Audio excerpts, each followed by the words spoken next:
Di pesisir utara Jawa, Cirebon berdiri sebagai kota pelabuhan yang syarat sejarah, bukan sekedar titik di peta.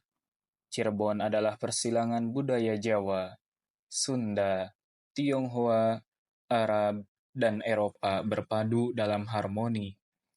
Di balik megabendung batik yang membentang dan gemulai tarian topeng yang hidup dari generasi ke generasi, Cirebon menyimpan jejak dakwah Wali Songo, geliat perdagangan maritim, dan semangat masyarakatnya yang tak lekang waktu. Keraton megah, masjid kuno, hingga pasar tradisional semua menyatu, mencerminkan jati diri kota ini, terbuka, religius, dan penuh warna. Di balik warna-warni budaya Cirebon, berdiri tempat-tempat suci yang menjadi saksi penyebaran Islam sejak abad ke-15. Salah satunya adalah Masjid Panjunan, yang hingga kini tetap tegak dalam kesederhanaannya, memancarkan ruh spiritual dan sejarah panjang dakwah di tanah pesisir. Masjid ini dibangun tahun 1480 Masehi oleh Syarif Abdurrahman atau dikenal Pangeran Panjunan. Bernama Syarif Abdurrahman atau lebih dikenal dengan Pangeran Panjunan. Beliau adalah sosok yang memang menyebarkan agama Islam di Cirebon. Beliau juga tidak sendiri. Beliau bersama dengan adiknya bernama Syekh Syarif Abdurrahim atau dikenal dengan Pangeran Kejaksan. Nah, dua tokoh besar ini adalah anak dari Syekh Zatul Kahfi atau Syekh Nurjati. Mereka berasal dari Jazirah Arab, tepatnya di Baghdad, dan beliau ketika abad 15 ke Cirebon untuk menyebarkan agama Islam. Nah, singkat cerita, beliau mendirikan masjid yang bernama Masjid Merah Panjunan. Masjid Merah Panjunan ini berasal dari kata Panjunan yang memang dari suku kata Anjun, yang berarti gerabah, di mana masyarakat sekitar itu ketika zaman dulu abad 15 banyak sekali berprofesi sebagai pengrajin gerabah. Nah, arsitekturnya pun sangat unik karena simbol dari akulturasi budaya, dari budaya Cina, dari budaya Arab, dan budaya Jawa. Dan mayoritas warnanya adalah warna merah. Dan kenapa dinamakan Masjid Merah? Karena mayoritas warnanya berwarna merah dan bahannya pun terbuat dari bata merah yang disusun yang disebut adalah utakosod. Tentang arsitekturnya sendiri, yang mana ikon dari Masjid Merah Panjunan adalah sebuah gerbang pintu masuk yang bernama Candi Bentar, di mana Candi Bentar ini terbuat dari bata merah yang tersusun tanpa perekat, hanya batu-batu yang digosok secara alami dan kemudian disusun menjadi sebuah candi bentar, dan kemudian dikelilingi oleh tembok bernama utakosod.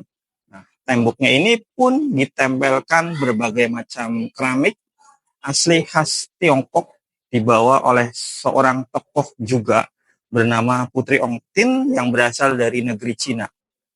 Nah, kemudian bagian dalam untuk arsitekturnya Masjid Merah Panjunan ini ditopang oleh beberapa pilar yang simbol dari akulturasi budaya Jawa, di mana pilar-pilar tersebut terbuat dari bahan kayu jati.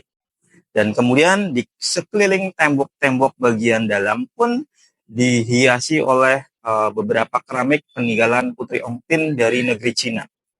Nah, kemudian ada satu hal yang unik di mana di dekat dengan mihrabnya terdapat sebuah lafaz atau kaligrafi bertuliskan La ilaha illallah, simbol dari budaya Arab.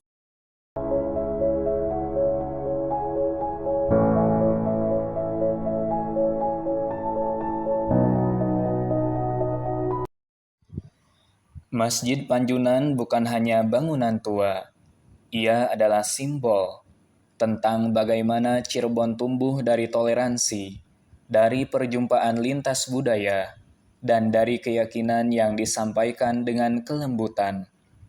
Masjid ini tumbuh dari tanah para perajin tembikar, menjadi simbol spiritual dan sosial bagi masyarakat sekitar. Masjid ini menjadi pusat dakwah, tempat berkumpulnya ulama dan pedagang muslim. Dekat dengan pelabuhan, Panjunan menjadi simpul penyebaran Islam melalui jalur budaya dan perdagangan.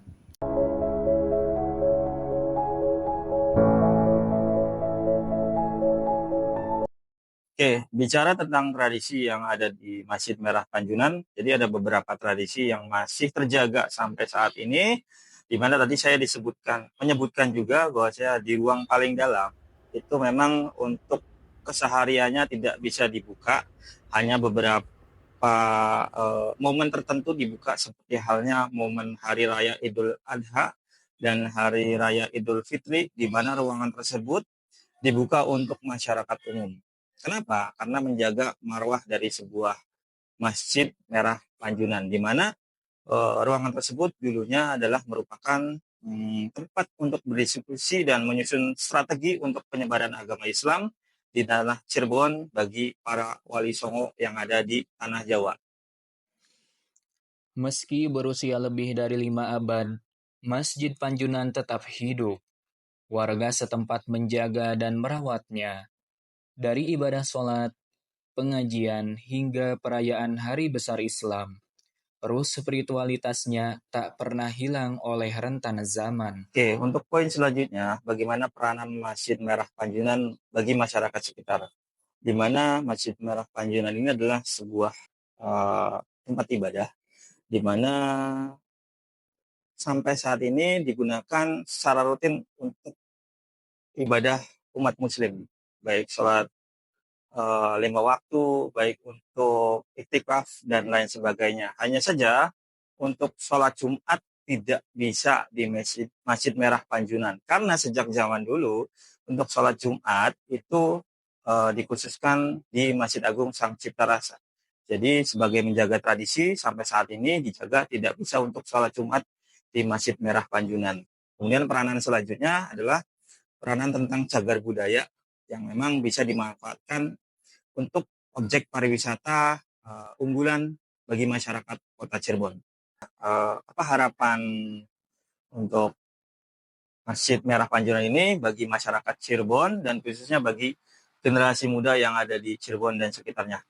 Baik, untuk Masjid Merah Panjunan ini memang yang notabene adalah sebuah cagar budaya luar biasa, saksi sejarah bagi perkembangan Islam di tanah Jawa dan khususnya di tanah Cirebon, bahwasanya masyarakat sekitar perlu tahu atau khususnya generasi muda perlu tahu bahwasanya di Cirebon banyak sekali masjid-masjid kuno yang ada di Cirebon, khususnya Masjid Merah Panjunan yang perlu kita lestarikan dan kita jaga untuk diceritakan kepada generasi kita selanjutnya bahwasanya Cirebon adalah salah satu kota yang memang berkategorikan kota tua di Cirebon, dan semoga generasi selanjutnya bisa memperkenalkan cagar budaya yang ada di Cirebon kepada masyarakat luas di Indonesia. Masjid Panjunan bukan hanya bangunan tua, ia adalah identitas, warisan, dan simbol dakwah yang lembut namun berakar kuat. Dari tanah keramik, menyala merah semangat Islam yang membaur, berpadu, dan bersatu dalam ornamen keharmonisan.